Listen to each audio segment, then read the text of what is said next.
এসেছি তারাপীঠের সেই ঐতিহাসিক মহাশ্মশানে। এই মহাশ্মশানেই কিন্তু আছে এক এবং অদ্বিতীয় পঞ্চমুণ্ডির আসন, যেখানে বসে গুরু বশিষ্ঠদেব এবং তারপরে গুরু বামদেব মা তারা সাধনা করেন এবং মা তারার দর্শন পেয়েছেন। এই মহাশ্মশানে অবস্থিত শ্বেতশিমুল গাছের তলায় কিন্তু মা তারার যে বর্তমান শিলামূর্তিটি আছে সেই শিলামূর্তিটি পাওয়া যায়।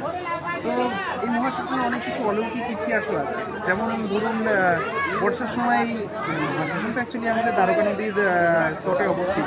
তো দ্বারকা নদীর জল কিন্তু বর্ষায় মানে এমন হয়ে যায় যে বন্যার মতো হয়ে যায়, কিন্তু তবুও অলৌকিকভাবে কিন্তু শ্মশানের একটি চিতাও নেবে না। আর আরেকটা জিনিসও আমি শুনলাম যে প্রত্যেক দিনই নাকি শ্মশানে একটি হলেও শবদেহ আসবে, মানে কোনো দিন কিন্তু এই শ্মশান খালি যায় না।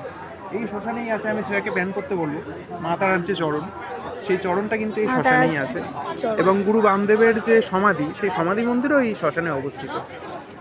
সত্যি কথা বলতে কি, এই শ্মশানে আসলে মানে মনটা খুবইভাবে শান্ত হয়ে যায়। সত্যি আমার তো খুব ভালো লাগে। আপনারা কিন্তু কমেন্ট করে জানান যে আপনাদের কেমন লাগে।